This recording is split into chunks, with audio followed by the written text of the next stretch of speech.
Hey and welcome back to Fanfic Reading. Today we are reading How It Feels by Raalm and ToxicExotic.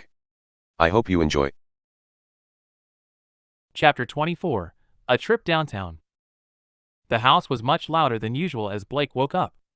Though it had only been a week, she had grown used to the more quiet atmosphere the house tended to have in the morning. There was no shouting in the hallways as students ran past, no random gunshots or loud crashes. Sure, there was the occasional grim growling outside, but that was it. However, it seemed those days were over, as a loud thumping echoed into her room. Yang Xiao Long. Blake let out a groan and Weiss shout as she turned over in her bed and pulled her pillow over her ears. Do you have any consideration for other people? Of course I do, Blake heard Yang reply, her ears also picking up on a chuckle. Why do you think Coco is in here with me? We're saving everyone time here, Weiss. What? Weiss cried and banged on the door again. I swear to if you two are... Relax, Snowflake. Coco's voice laughed. We'll be out in a minute. Yang's just got one more SPO. Don't! Weiss' objection cut Coco off, and Blake heard the two girls laughing as loud footsteps walked away from the bathroom. As she let out a deep sigh and sat up in bed, she heard Weiss spout off something in adhesion from downstairs, and tossed the pillow aside since it was clearly too thin to actually do anything. The fact that she wasn't able to relax in bed for longer since Weiss was demanding they go to Vale's Mall was a little irksome, but at the very least, it meant she would get to find a gift that could potentially make her girlfriend very happy. So stretching her arms and letting out a loud groan, she slowly removed herself from her quilt and stood up. Since she'd showered the night before, she decided against waiting for the room to be available, as it was more than likely all the hot water would be gone once Weiss was finished. Despite her condemning how long Yang took, the heiress was just as bad, because, just like Yang, she spent ages grooming her hair. So instead, she quickly changed into some clean undergarments before she threw on a pair of short shorts and a t-shirt for breakfast, then exiting her bedroom. She was actually rather lucky to have gotten a room to herself due to the house almost being at capacity. With only 3 rooms, the space had finally become a little limited. She had previously been staying in Yang's room on her spare bed, as both Ruby and Yang had 2 beds in their room for some reason, but once Coco had arrived, the beds had been pushed together and the 3 of them had claimed the room. Blake, not wanting to share a bed with them, had thought she would be spending the rest of the vacation on the couch, since it would feel weird to sleep alone in the same room as Ruby, but Ty had practically ordered that she take his bed. She tried to politely decline, but he wouldn't have it, and said he was more than happy to relive his teenage years. A loud yawn escaped her as she walked into the kitchen, and saw Ruby sitting on the counter, with a wide smile on her face, as she talked to Weiss in adhesion. Though her accent and pronunciation still sounded off compared to the heiress, she had come a long way since Weiss first began to teach her, not that Blake understood it at all. Morning, Blake, the girl said happily as she saw her. Morning, Dot, she mumbled in return, making her way to the fridge and taking a carton of orange juice. Since it was almost empty, she forewent the glass and took a swig straight from the carton, earning a disapproving look from Weiss. Was almost starting to think I missed all the morning noise. Yes, well, if that dolt didn't spend so long in the shower, I wouldn't have to create noise to. Yeah. Blake interrupted with a wave of her hand and accepted the toast Ruby handed to her while giving her girlfriend a morning kiss. Fauna's hearing, remember? Right. The heiress sat down at the table where her own food was, and Blake let out a breath of relief as Ruby's arms wrapped around her waist from behind. As she slowly munched on the food, she felt Ruby's chin rest on her shoulder and held up the slice of toast for the girl to take a bit. Where's Velvet? Patrolling with Dad, Ruby replied with her mouth full, her partner shooting her a raised eyebrow. Clearly the Reaper saw it as she quickly finished and swallowed the food. Sorry. They should be back soon. Blake gave an understanding grunt and kissed the girl on the cheek before she moved to sit down. Standing so early in the morning was way too much effort. So how was your first night here? She asked her teammate, who was idly picking at the frills of her nightgown's neckline. The bed is at least more comfortable than Beacon's, she shrugged. And definitely beats being stuck in Atlas with my father and arrogant little brother. I can see that, Blake hummed, and took another bite of the food. Weiss didn't talk about her brother much, or even at all, so Blake had always assumed their relationship was strained. Apparently she was right.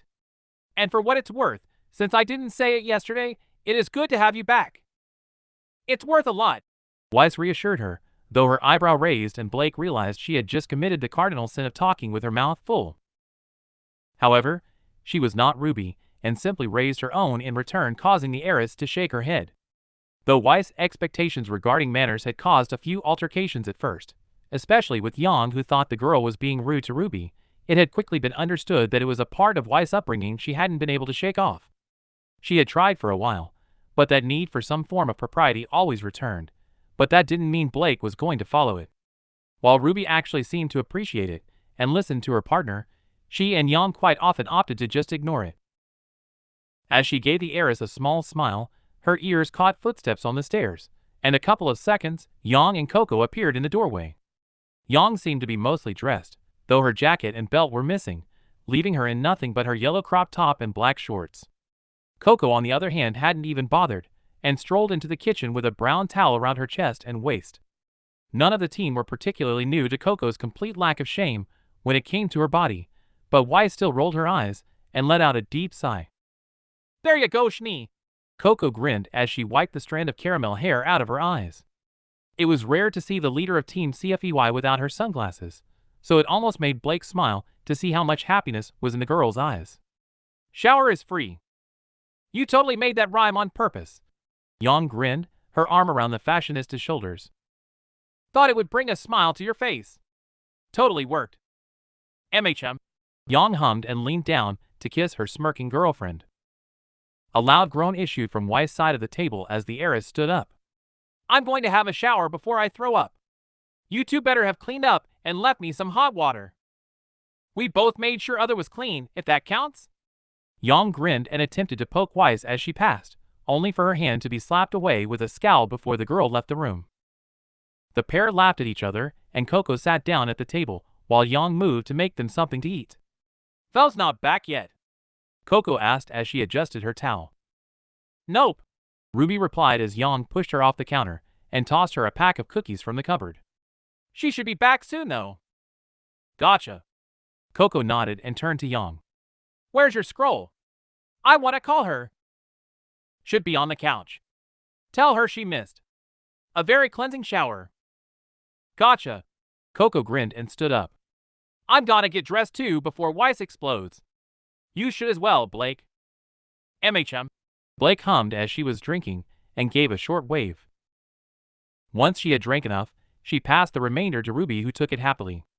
Out of the corner of her eye she saw that Yang was busy getting ready to cook some eggs, so as Ruby's hand gripped the carton, she slipped her own to the girl's wrist and pulled her in, and placing her lips on Ruby's, enjoying the feeling of Ruby's forming smile. The kiss only lasted a second or two, but it was nice nonetheless, and as she stood up and pulled away, she stuck her tongue out and caused Ruby to giggle slightly. "Coco is right," Blake, she said with a stretch to show off as she knew Ruby would stare, which she did. "If I'm not dressed by the time she gets back down, Weiss will give me a bigger headache than when she arrived." With one last look at her grinning girlfriend, she gave her a flirty smile and made for the door so that she could get dressed.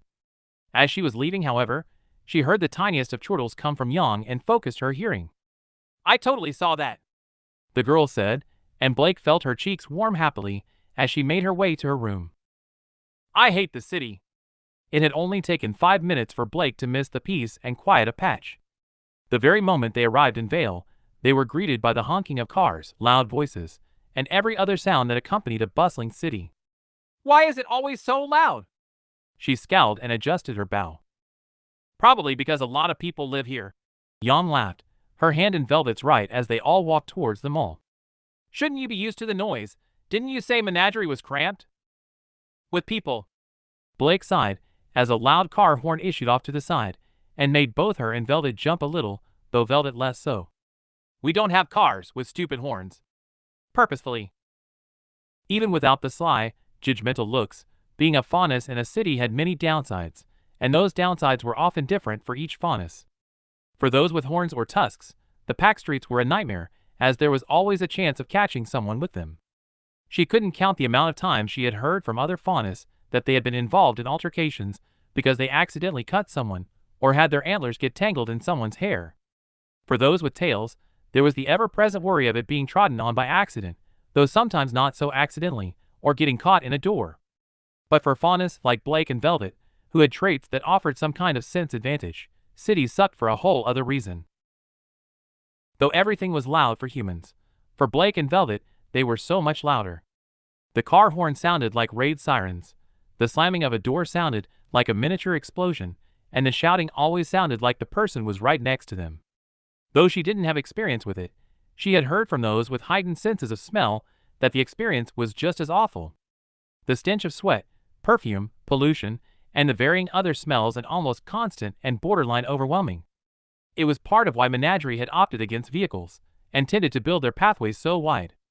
It was a small show of consideration for people's traits, so that, while still a little cramped, people could move a little more freely. She didn't expect Vale to do that, however, and she knew it would be unreasonable to expect them to, so tightening her hand on Ruby's, she let out a sigh and adjusted her ribbon again. "You okay?" Ruby asked gently. "Yeah," she breathed in response. "Just can't wait to get to the mall. It might be full of people, but at least they soundproofed the building to keep the horns out. Vale's council have been taking a lot more steps lately to make the city more faunus-friendly," Velvet said with a smile. "The mall was actually designed by a faunus, and he made sure to make it so things were easier for those with hearing and smelling traits." "Is that why it always smells like strawberries?" Weiss asked, receiving a nod from the girl. "Huh? It's more than Mistral do, anyway," Velvet sighed. "Please remember that your partner, our friend, is from there," Coco said firmly, her hand holding Velvet's left.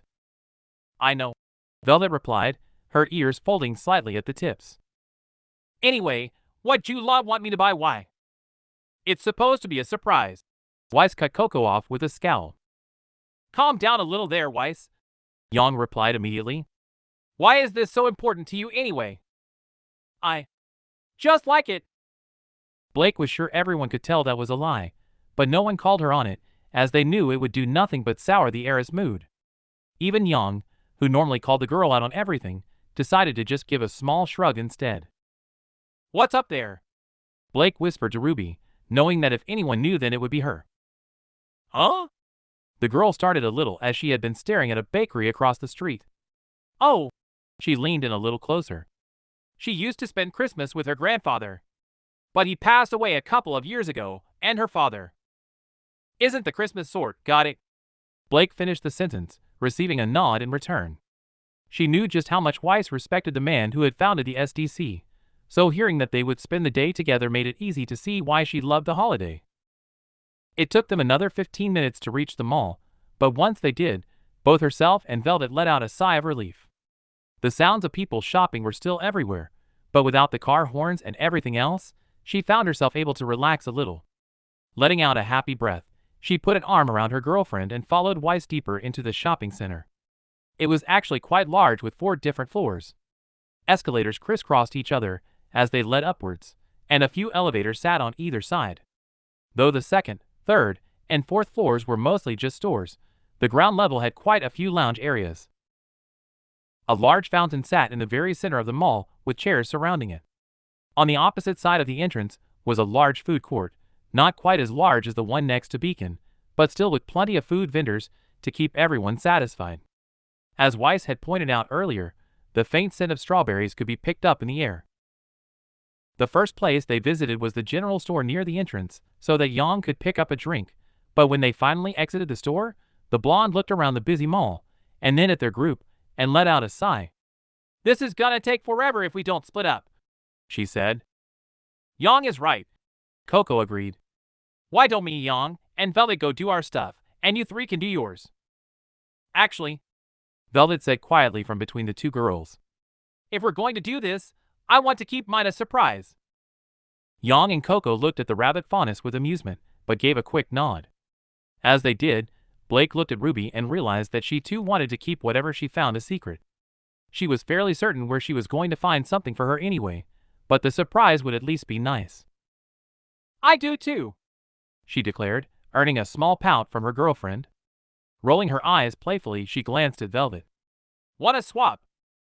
"Sure." They all exchanged a quick kiss and split up into their groups, but as she approached her partner and the other team leader and turned back to Ruby. A hand slipped around her waist and Coco let out a mischievous chuckle.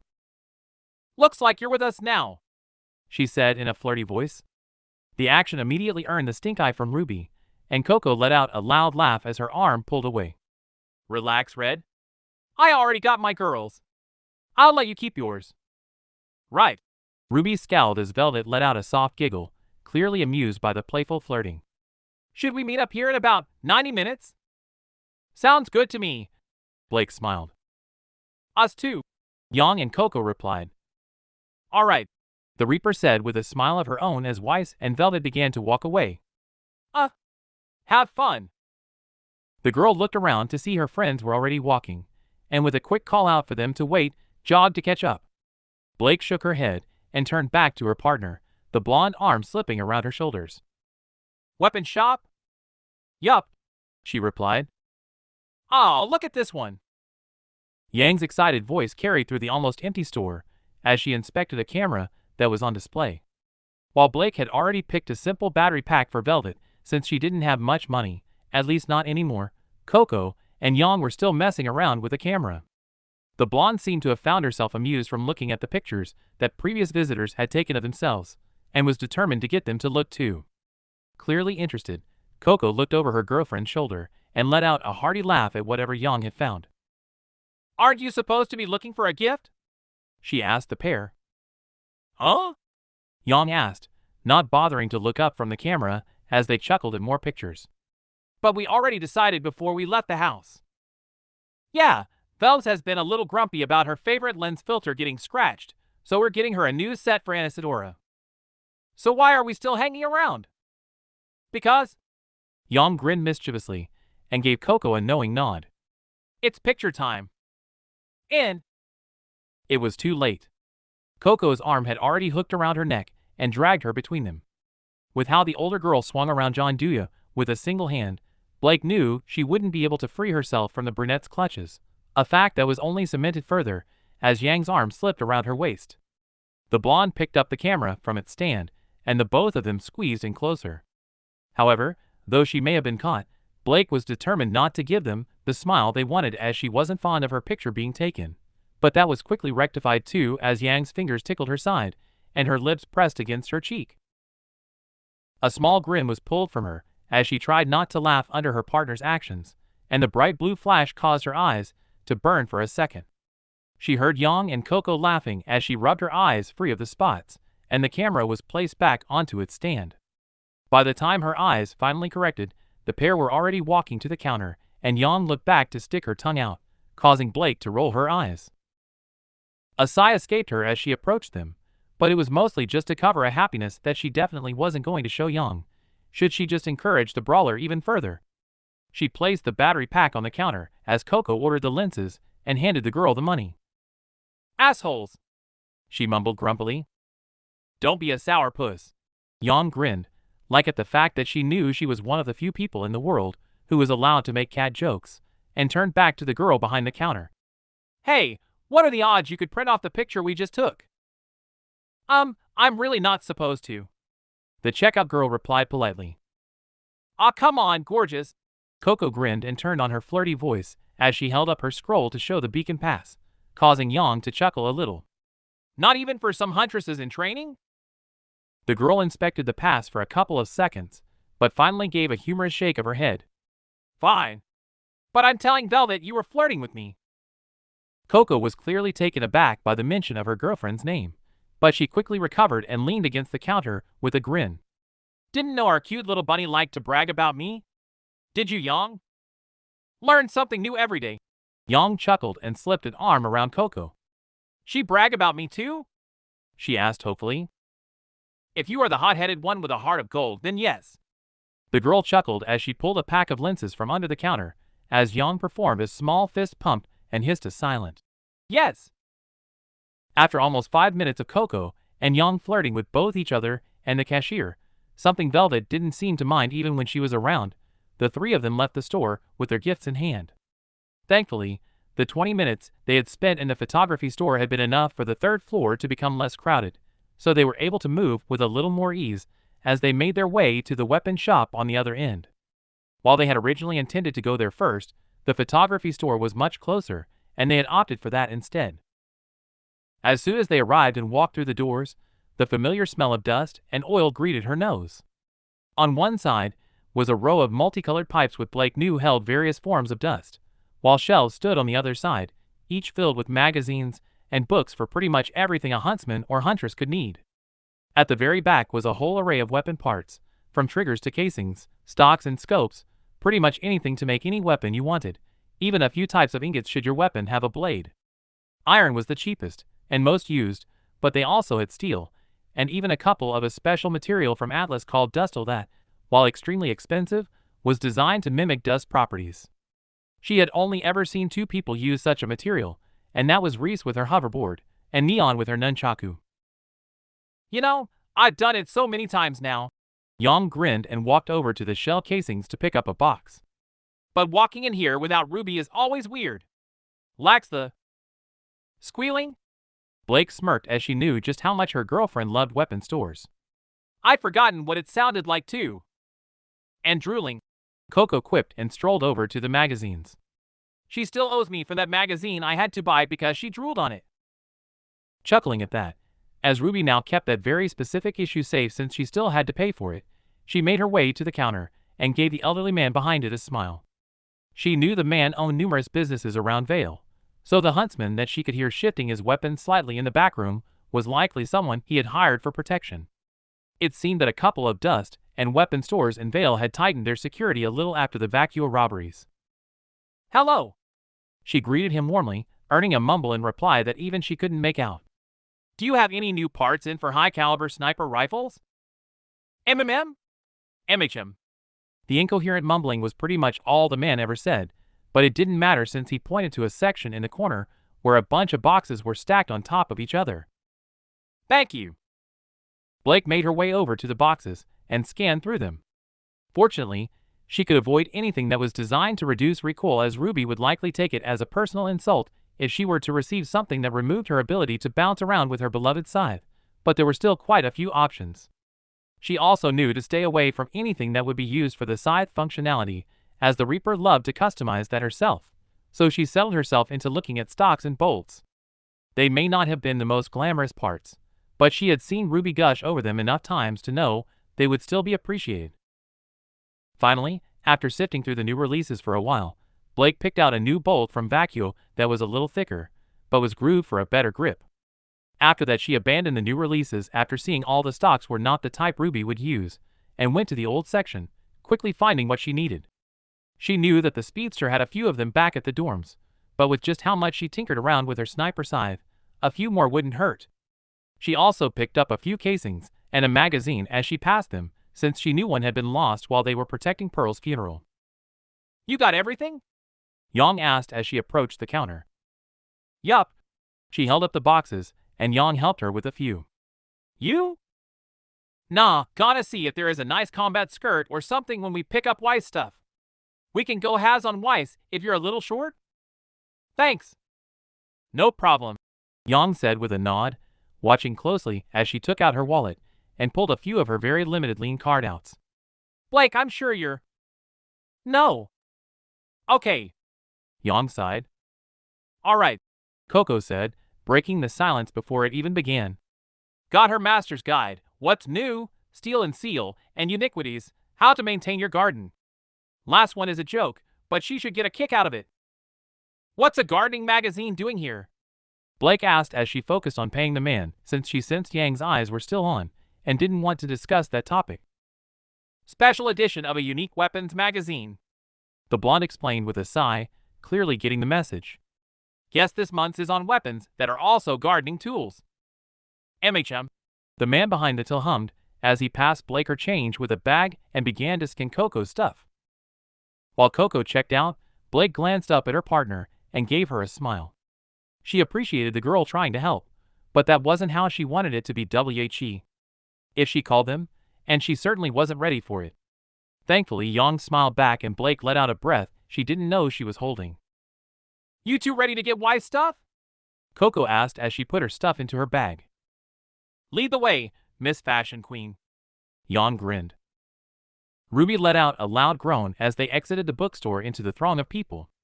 They had spent 40 minutes in there looking for a gift for Blake, and while both Weiss and Velvet suggested things, the former getting more and more impatient, none of them felt right since she didn't want to get something Blake wouldn't enjoy reading. She knew Blake liked mystery and romance, but the girl not only owned a lot of books, she was very particular about what she liked. It wasn't uncommon to see her finish one and let out a sad sigh as she put it aside, and Ruby didn't want to be the cause of one of those sighs. And so, she'd left with nothing, and decided to try and find something else for her girlfriend while they looked for Coco and Yang stuff. Her best hope was the clothing store they were headed to for Coco, where she could maybe pick up a pair of boots or a catsuit if she could afford it. She could even buy the girl a combat skirt, but she was genuinely unsure if Blake would wear it since the girl tended to like tighter clothes. "You should have just picked something," Weiss said as they weaved through the heavy crowd. With most of the popular stores being on the second floor, it was almost always the most packed. "Blake will read practically anything." "It's not about what she'll read," Ruby mumbled. "I want her to like it too." "Well, I'm sure you can find something while we shop for Coco," Velvet said kindly. "Or maybe from Roman's when we go for Yang's gift. They do a bunch of cute cosplay stuff too, and they may have something from that ninja series Blake loves." "Maybe," Ruby hummed and found her mind drifting to what her girlfriend would look like in cosplay.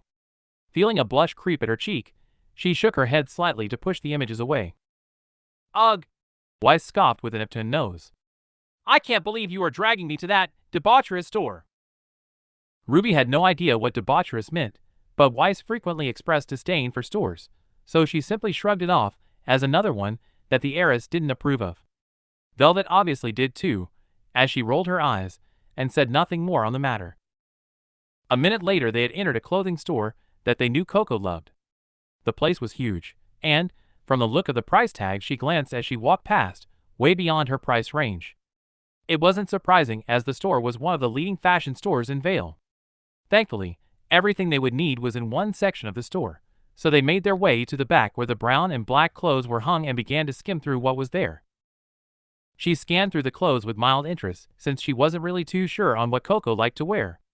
While she had noticed the girl seemed to like loose fabric from the loose frill around her neck, the scarf she always wore, the hip cape, and even the tassels that hung from her knees, they all seemed to be precisely placed, and Ruby knew that was because the girl had made all her combat gear herself.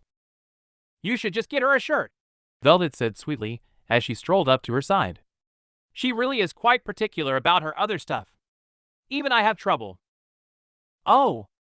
Okay, who's this?"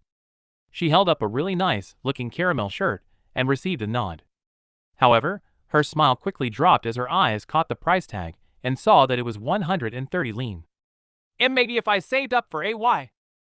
"I will pay for you," Weiss interjected. "And don't bother arguing. We spent long enough in that bookstore, and you know how I despise indecision." She knew her partner would not budge, so gave a nod as Velvet reached out for the shirt and looked it over. "I like it." She smiled and ran a finger over the smooth material. "Always hard to believe that something this beautiful can come out of Mistral, though." Ruby averted her eyes at the comment, but by averting them to her partner, she saw Weiss' eyes lock onto the faunus while she looked through the pants section. Her blue eyes held a curiosity that Ruby normally only saw in class, and she almost looked like she was about to say something. Obviously, she was unable to hold it, and as she picked up what looked to be a nice pair of black dress pants that faded to a darker black at the bottom, she let out a small hum. "You know," she said cautiously, pretending to inspect the fabric. Though Weiss was usually rather abrasive in her approach, she could occasionally be respectful, to her friends at least. "I have never asked, but what is your issue with Mistral?" Velvet put the shirt back down and picked up a sealed one as she looked at Weiss. "It is a city that revels in the oppression of Faunus," she said simply. "Atlas does too," Weiss replied, clearly not satisfied with that answer alone. "Yet I never hear you lambaste it." "Mistral is worse than Atlas," Velvet replied, a slight bitterness to her voice that intrigued even Ruby. "Sure, Atlas is terrible, but Mantle has enough issues that Faunus can make a life there that isn't too different from a human's. And those that live in Atlas itself are generally respected anyway. But Mistral has no such thing. From top to bottom of that mountain, Faunus suffer, and it's incredibly difficult to make any kind of life there. More shops refuse to serve us than those that accept us. Work is mostly restricted to dust factories or labor, and there have been numerous reports of faunus horns and tails being sold on that horrible black market of theirs. Ruby felt her stomach churn at that little piece of information. It's so bad that it's ingrained itself into their everyday speech. Even Yatsu and his parents, who don't view faunus like that, speak in such a way because that's just how things are there. Weiss paused, her brows scowled and her eyes contemplative. I didn't know things were that bad in Mistral. I thought that with the appointment of Headmaster Lionheart that things were changing. Maybe they are. Velvet shrugged and placed the shirt and a chocolate brown belt into the basket on her arm. But even still, Lionheart was mostly appointed due to Professor Ojban. The council still has the final say on all official huntsman jobs, and Menagerie feels that more than anyone. Menagerie? Ruby asked, a little confused. Menagerie is a new kingdom, the faunus explained politely. It doesn't have an academy or even a combat school yet. They rely on Haven and the Mistral huntsmen for assistance. Unfortunately, it's very rare for any request from them to gain any kind of urgency, and a lot of people don't even feel comfortable reaching out anyway. Oh, that is bad, Ruby agreed sadly.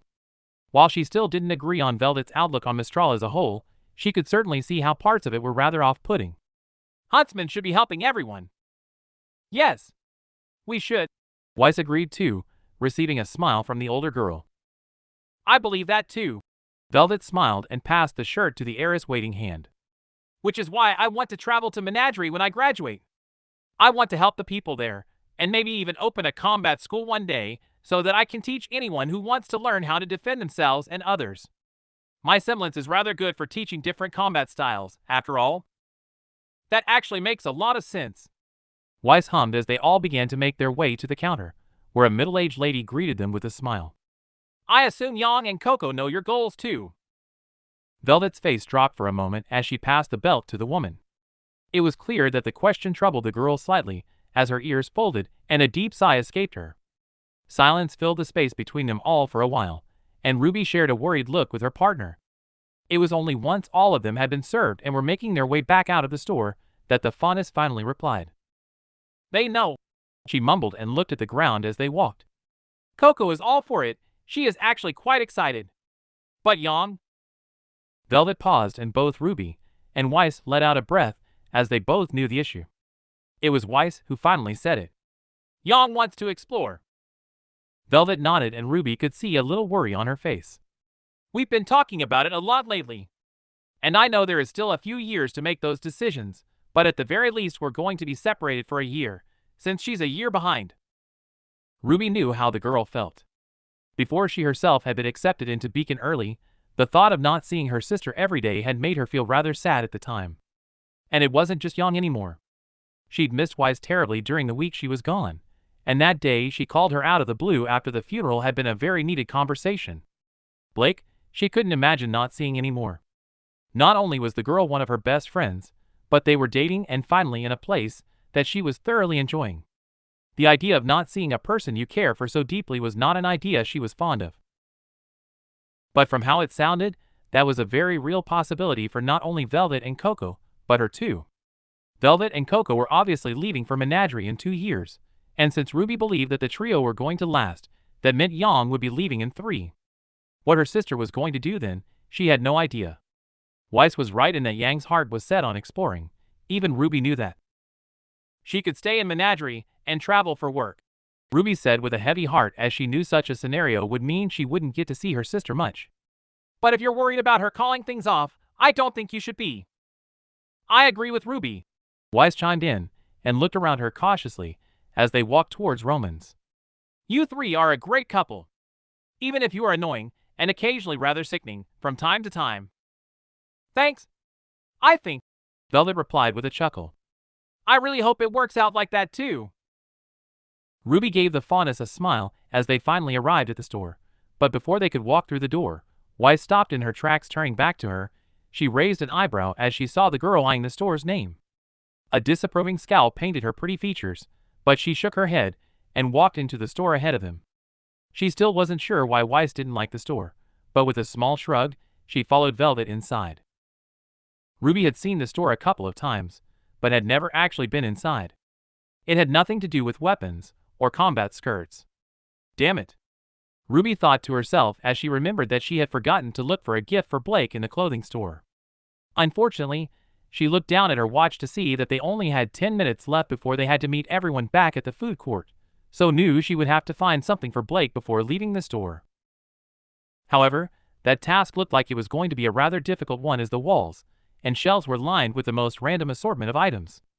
Shirts with random phrases and images printed on their fronts lined part of one wall, and the rest of the wall was adorned with glasses with the same type of things on them. On another there were prank items and various gag gifts, ranging from hand buzzers to giant condoms. A selection of books that didn't look like they were intended to be read sat beside them with stupid names such as Insult Diary and 100 Great Puns that every pun master should be punished for not knowing. The latter item was the one Weiss made a beeline for. Plenty of other items lined the shelves too, from foul-tasting gum to fart spray, and even a few board games that didn't look too bad. Just as Velvet had said, the opposite wall was lined with cosplay items. False cat's ears, outfits from numerous shows, and fluffy tails hung from the wall. Next to them seemed to be another part of the store that was blocked off from the rest of the store by a curtain of beads, and though she couldn't see what was behind it, she could see a few more items. Overlooking the whole store was a rather small, bored-looking, goth girl with pigtails sitting behind the counter who was paying more attention to her scroll than what was happening, though her emerald green eyes did flick over to her and Weiss momentarily as they entered. As Velvet moved away to check the joke items with Weiss, Ruby roamed towards the cosplay area since she knew gag gifts weren't exactly Blake's thing. She wasn't exactly sure what she was looking for though, but she knew Blake wouldn't be interested in anything there. But as she scanned the cosplay items, she saw nothing that Blake would like. She didn't need cat ears, as she already had her own rather cute, real ones, and Ruby figured that either those or a tail would be terribly offensive. There was a ribbon, but she would honestly rather Blake wasn't wearing them in the first place, since she had actually liked seeing Blake have her ears out so comfortably over the past week. However, much to her dismay, she heard Weiss call out to her a couple of minutes later, and realized she had wasted 10 minutes looking at stuff. "Ruby!" the heiress yelled impatiently from near the counter. "Will you just pick something already? We have to go." "Ah!" Ruby breathed, panicking a little. Weiss was right. She just had to choose something. But what? She asked herself as she frantically looked around. But nothing felt right. There was nothing that looked like something Blake would even like, and she wasn't even sure if the girl liked to cosplay. However, that was when she saw it. Just behind the beaded curtain was a clear plastic package with what looked like a piece of black clothing inside, but the small image in the corner showed a dark-skinned girl wearing a dress, so Ruby assumed that was what the fabric was. The most important thing, though, was that the label said Ninjas of Love. Even though the books had been a little too sexual in parts for her liking, to the point where she had thought the books might actually describe it on the very rare occasions she had looked through them, she knew Blake loved the series. And with nothing else in sight, Ruby knew she wouldn't find anything better. So she reached through and quickly snatched the dress and ran back to place it on the counter. Before she could even pull out her wallet, Weiss handed the disinterested checkout girl her card, and the dress was slipped into the bag with the rest of the gifts. "About time!" Weiss breathed and accepted the bag from the girl. "Now can we leave this lubricious store?" Ruby had no idea what that word meant either, but both her and Velvet gave the heiress a nod. It may not have been the best gift, but as she had barely any time to think about what to get her girlfriend since she had never really celebrated Christmas before, she doubted Blake would blame her at all for a bad present. With only having eaten a slice of toast for breakfast, the delicious smell of burgers, fish, and fries that drifted up to her nose from the tray in her hands caused her stomach to grumble loudly. To her side, Ruby was carrying another tray filled with salad and fruit for Weiss and Velvet, but as they walked, the little redhead would regularly reach over with a smile and steal some fries. "So you're really not gonna admit that weapon bag was mine?" the girl asked with a cheeky smile. "You know this conversation is what made them send us to get the food, right?" Blake chuckled in return. "No," Ruby hummed with fries in her mouth. "They sent us because you kept kissing me whenever I asked, and Weiss said it was annoying to see us so happy. MHM. And I would show you how happy I am again if I wasn't carrying a tray of food." Ruby stuck out her tongue and Blake shook her head. "You could just admit the bag is for me." "I have no idea what you would do with a pommel for a rapier," Blake lied and heard an amused chuckle. At first, Blake hadn't really cared about keeping the gifts a secret, but as she saw how eager her girlfriend became when she saw the weapon bag, her mind changed as she found it to be a good excuse to tease the girl a little. Every time Ruby asked about the bag, or even hinted to know what was inside, Blake would swoop in and cut her off with a kiss. Admittedly, she was assuming that was why the girl was asking so much, but Blake was more than happy to continue their little game.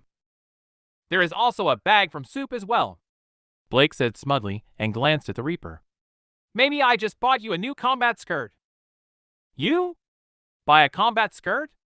Ruby chuckled as she gracefully dodged a child who almost ran into her. "You wouldn't know where to begin."